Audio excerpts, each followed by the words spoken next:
Welcome. I hope last week and the week before has started creating some abundance in your life and that you're starting to get used to living on this higher vibration. It might drive other people crazy, the ones that haven't done this work. Happy people always annoy others, but as long as you're happy and you're doing well and that you're beginning to start seeing some abundance in your life to help with your trust, your belief, your faith that this is the only way to live. So this week is about the soul, and we looked at this a little bit in week 1 about the journey, about soul levels and ages, and we're going to explore this a bit more this week to help you understand more what happens before we come to Earth. So my learning for the next 2 lessons are from Michael. Michael is the name of an entity of spirits that are no longer incarnate on Earth. In fact, the last soul to go back to the entity's name was Michael, and that's why this entity has been given this name. And I started studying Michael in my 20s. And it kind of changed really most of my life in terms of how I think. And I've now come back to it. And there is now, there's a website called themichaelteachings.com and several other books. Originally, it was a group of mediums that channeled the Michael entity. But now there are many channels that bring the information through. And some of them change their information slightly. So please keep an open mind, because there is no way that the upper realms work in such 3-dimensional order. What I've done is taken the information and put it together in a way that I can explain it to you. So use some flow with this and be of the understanding that all channels and mediums are using their extensive pictures and words that are available to them to explain what is coming through.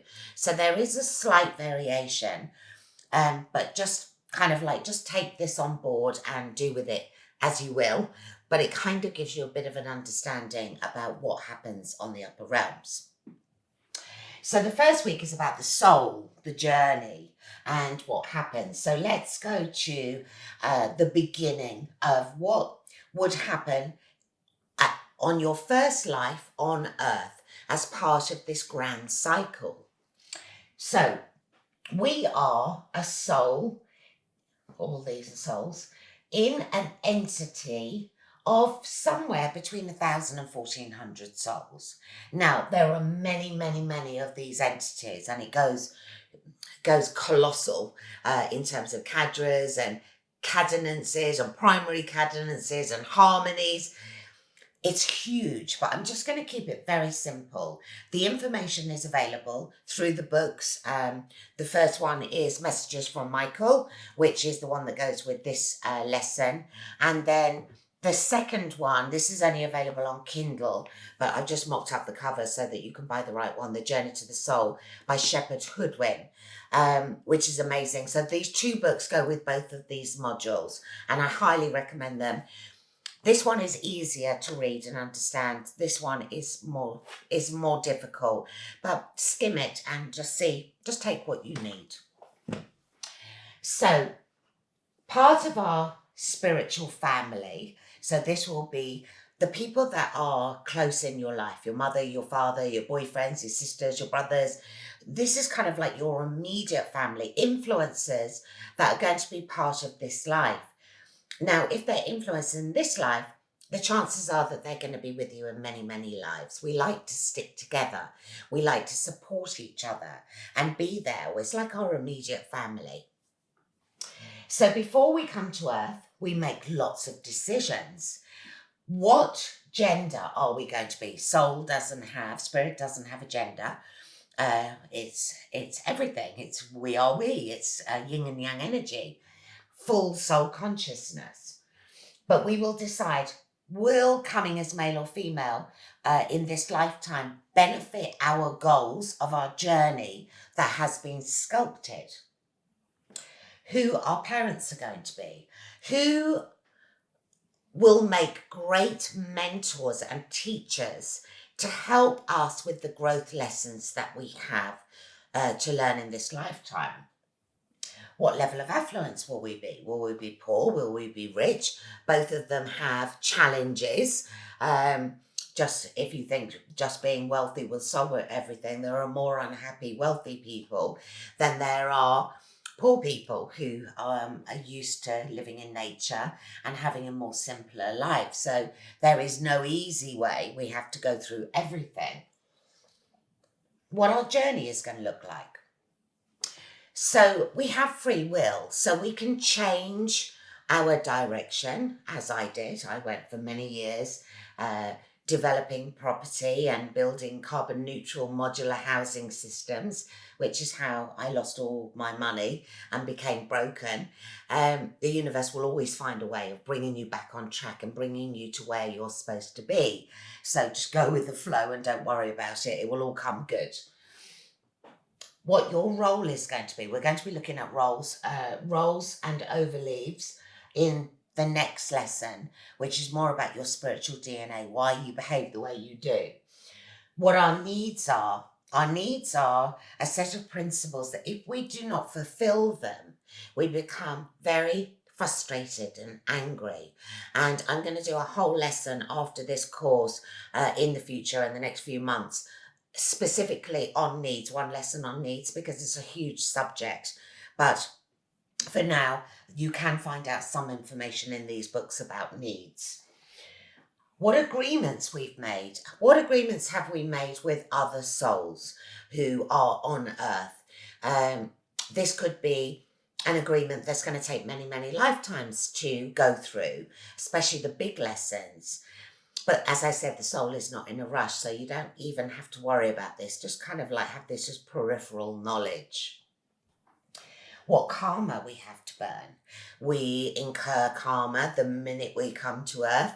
The more asleep we are, the more negative we are, the more karma we're incurring.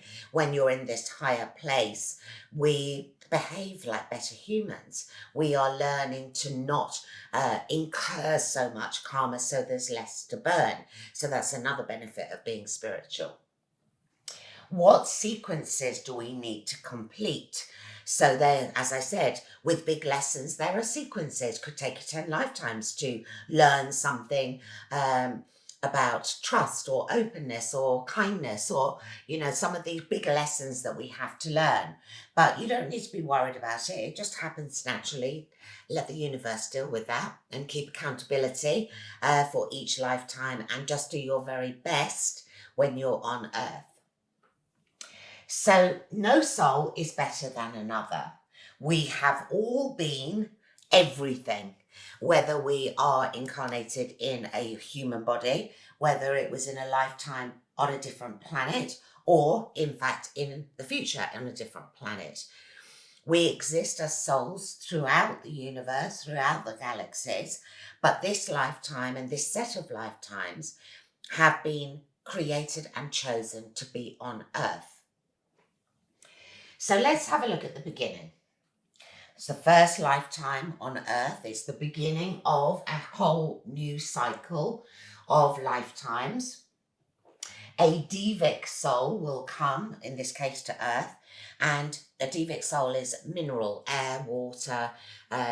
It would come and assess the planet. Is there oxygen? Is there water? Is the temperature right?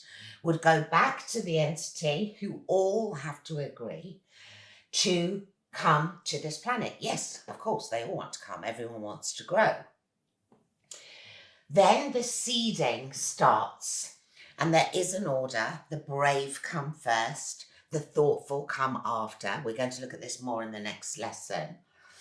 And there is an exception to the rule where high-level alien souls who are coming to Earth for a specific purpose would come independently. They don't get caught in karma. They would just kind of hitch a ride with your family, and they would come and do special work on Earth to help the planet. So on Earth at the moment, we have predominantly young and mature souls. Of course, there are others. I'm an old soul. There are sprinklings of others, but this is the feeling, the energy of the planet. And obviously, as time goes on, if we're looking young and mature, as time goes forward, the feeling of the planet is beginning to get more mature. So it's going to get more spiritual. It's going to become awake. This is all part of this awakening that the planet is going through, this profound time in history where we're going through this new curve to better times. So there is about 85% of our entity, approximately, on Earth at one time. Our essence twin that we looked at in the first lesson, who is almost identical to you apart from has a different role, is usually discarnate while we're incarnate, and reverses, because it would be like looking at yourself in the mirror if you encountered them on Earth. Even if you did encounter them, if you were on Earth together, the likelihood of you meeting each other is quite remote, and Shepard Hoodwin writes a lot about this in his book. So we've been through these stages, so we're on Earth, we're starting our physical journey here. And we will be at somewhere on this scale of soul levels. And we're going to have a look so you can guess today what soul age you think you are. And I'm going to explain this so you'll have a feeling. Trust your gut. Don't be thinking in your head about this. What feels right to you? Because they all have mottos. So the first motto for an infant soul is let's not do it. So infant souls come to Earth for a very short time. They are here to learn about survival.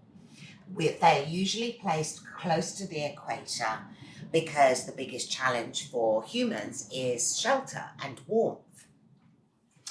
And they like warmer climates. They are here to learn very basic skills. They're very frightened, and they don't get jobs. They're just here for a very short space of time. Now, this kind of brings some comfort to me because, we all worry about these third world countries where, there are a lot of infant deaths. Now, because according to Michael, Sri Lanka, Ethiopia, Honduras, and Sudan are all infant soul nations, third world countries. So this kind of gives me some solace that the children that do not survive very long in these poor war-torn countries are probably infant souls that have just planned to come here for a short period of time. So obviously, this couldn't happen in the UK. It would be a catastrophe and wouldn't be allowed. So this is just my personal take on this. I'm a bit of a code breaker. I take all the information and build a picture. So I'm just sharing my thoughts with you. Take it or leave it, whatever you like. So it's unlikely that you're going to be an infant soul. But if you feel that you're terrified or that you're the infant souls, their eyes even look really shaky and timid. I've only ever met one infant soul before. So it's unlikely that you're infant soul, but you might be. So that's the first one. Baby souls, their motto is me and not me. It's a little bit like a real baby on Earth. 1 minute they're running and shouting and have got you twisted around their finger, and then they fall over and they need to be nurtured. It's the same kind of feeling, same kind of flavour. So baby souls look for higher authority. They often end up in prison. They feel safer. They like defined rules. They like to be controlled, to be looked after, the same way that an infant would. They hold leaders in high esteem. And there's a high concentration of baby souls in middle of America. So kind of maybe makes you want to realize why presidential campaigns concentrate on the middle states to get a following, if you like, because they like strong leaders. And Hitler and Gaddafi, according to Michael, were smug seventh level babies. So this is a good time just to remind you about the stages. So each soul level, of which 5 of them, infant, baby, young, mature, and old, are on Earth in a physical body. But then when we get into transcendental and infinite, it's starting the layers going back to the Tao, to the collective energy, or your God, or whatever you believe in. I call it the Tao. So there are 7 levels within 7 stages between each level. And so, for example, in this case, the baby souls with Gaddafi and Hitler would have been at the end of their baby journey. Now, they took advantage, if this is true, because they had been a baby soul for about 20 or 30 lifetimes and were very aware of how, even if not consciously, subconsciously, to attract an army, to be able to get these people that would follow and cause all this pain that they brought to the world. And for sure, there's going to be a lot of karma that has been accumulated here. Young souls are, so we've got young and mature in the UK, are power seizing. So this is the kind of the stage in the middle of the soul journey on Earth. They like wealth, possessions. They're only interested in gain. They have unlimited energy. They need very little sleep. They're kind of like teenagers. So for me, city boys in the City of London, this is kind of representative. They've got very high energy. They just want to achieve as much as possible. And their motto is, do it my way, just like a teenager would do. Mature souls. So now you're getting well through your cycle, your first part of your cycle on Earth. And your motto will be, do it any place but here. Mature souls are beginning to become compassionate, to realize that others have feelings, to start asking, who am I? Why am I here? Starting to be interested in the bigger picture. By this point, they've lived 100, 120, 150 lifetimes. They're very used to being on this planet. So mature souls realize that others have feelings.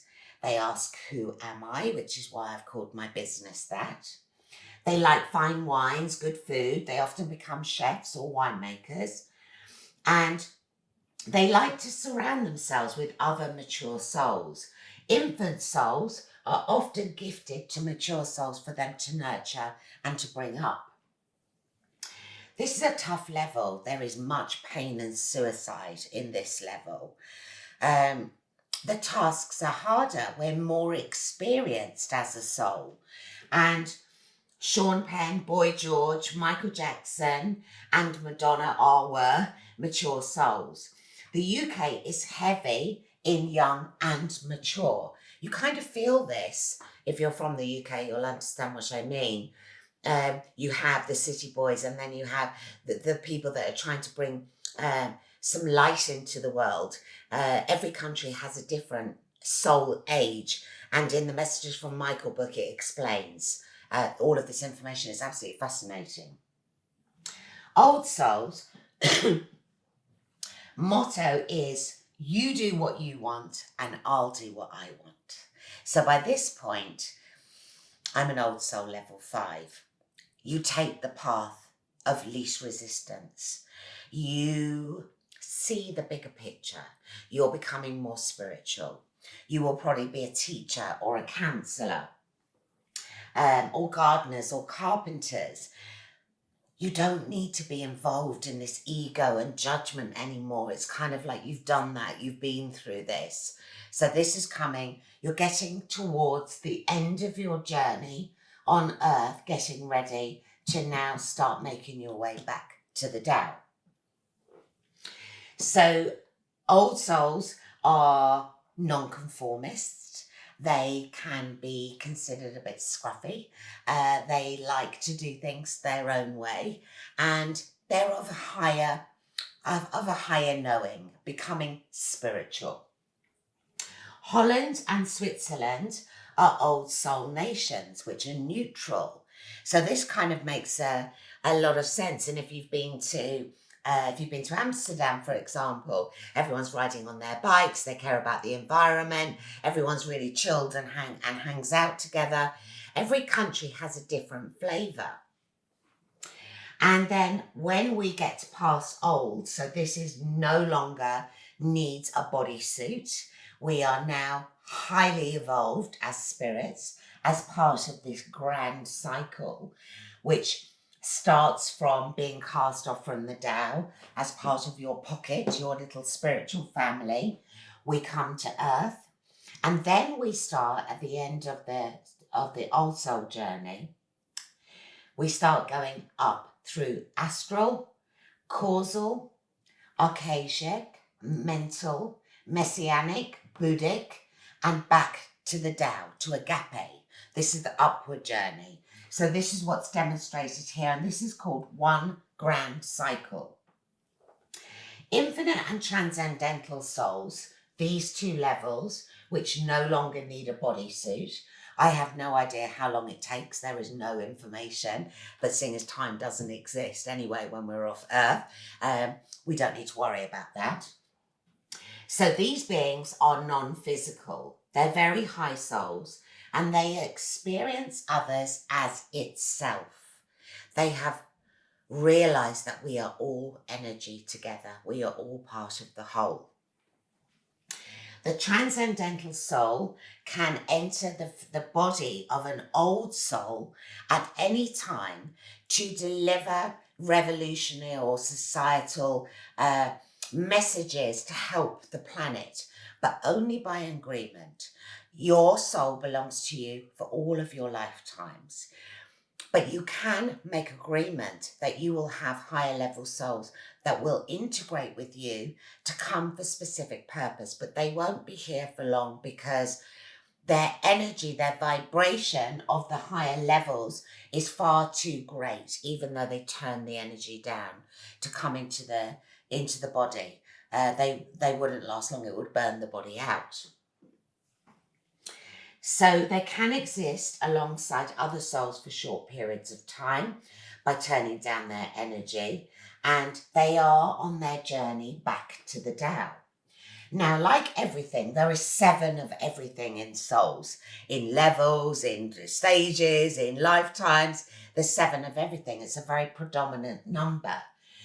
So we come and we do our journey. We can't skip a step. We have to go through everything to learn everything. And just to give you a bit of an idea in terms of evolution, I am an old soul level 5. I've lived 173 lives. So that kind of fits in with this around 200 lifetimes on Earth. I am in my 11th cycle, so I will have been on other planets, other parts of the universe, and this cycle is on Earth. And we carry out our physical journey until we get to Old Soul. We go through 3-dimension to 5-dimension, which we've been learning throughout the course.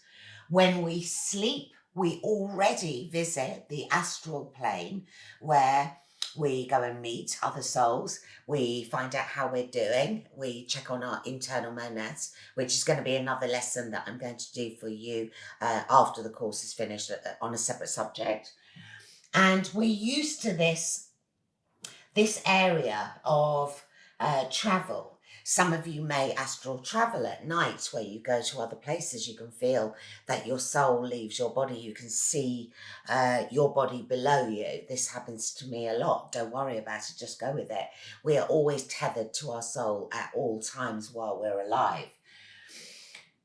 When when souls maybe abdicate and take their own lives, or if they are murdered or something happens that isn't part of their life plan, where there's a shock to the system and they don't feel as though they are able or knowing to move to a higher place, they could exist in lower transit.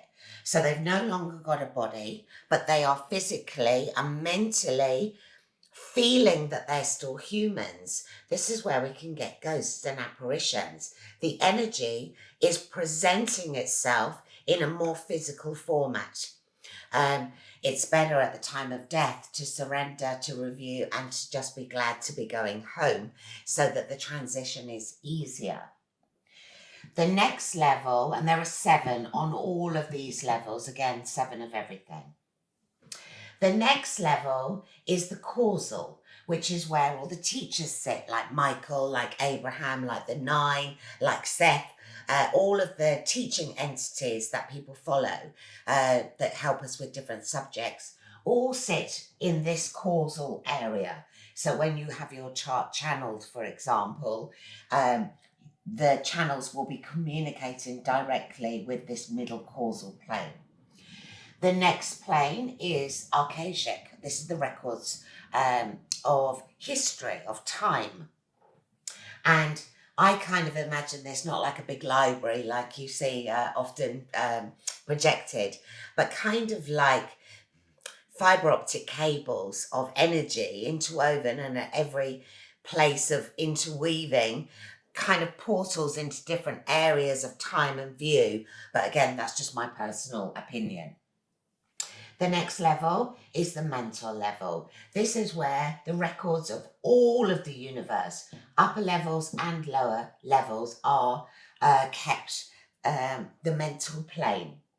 And then the messianic is where all the elders who are creating planets and visions and keeping a strong view on the universe are, and they can see here, but here can't see here.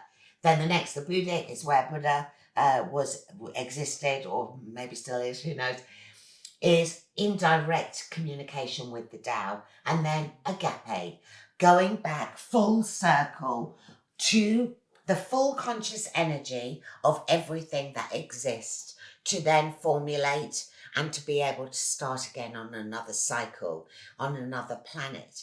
So our journey is eternal. It's never ending. We are here to constantly contribute, to learn, to grow, to send the information back to the Tao, all knowing, all having, all being. And that is our journey. So to ever worry about anything that is earthly, like small little things that we realised last week are an illusion, just enjoy the journey, just stay happy and do your very best as a human, which is not always easy. So this whole lesson is really for you to kind of understand and picture, which soul age am I? The 6th level is where we burn karma. The 1st level and 7th level are easier lifetimes. The first one just coming, feeling what it's like. The 7th, reviewing, how did I do? Getting ready to go to the next one. The 1st lifetime for infants is difficult. The 2nd for baby. The 3rd for young. The 4th for mature. The 5th for old, which is where I am, are more difficult testing lifetimes. So even though you might not know exactly where you sit, you should get some kind of intuitive feeling of which one describes you best. Has your life been really difficult? Has it been fairly easy? Have you felt like there's been loads of karma being burnt? Are you in the sixth level? Or have you had a relatively easy life? So you can get your charts channeled, which gives you so much information that you can do via Shepherd Hoodwin or David Gregg, who are both channels for the Michael entity, and their details can be found either in the books or on michaelteachings.com, and I would highly recommend it. But do this work first and read the books and get a sense of who you think you are, and then you get much more information about actually who you are, what you're doing, how many lifetimes you've lived, how many in male and female, what your energy is.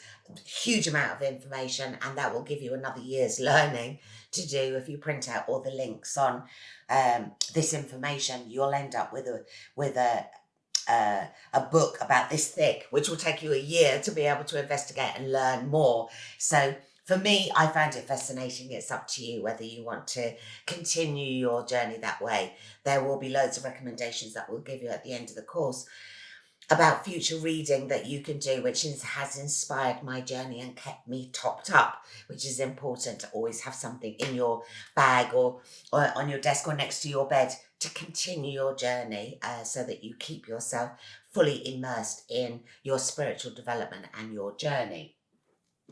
So no one can finish their journey on Earth until they like being here and have taught at least one other person.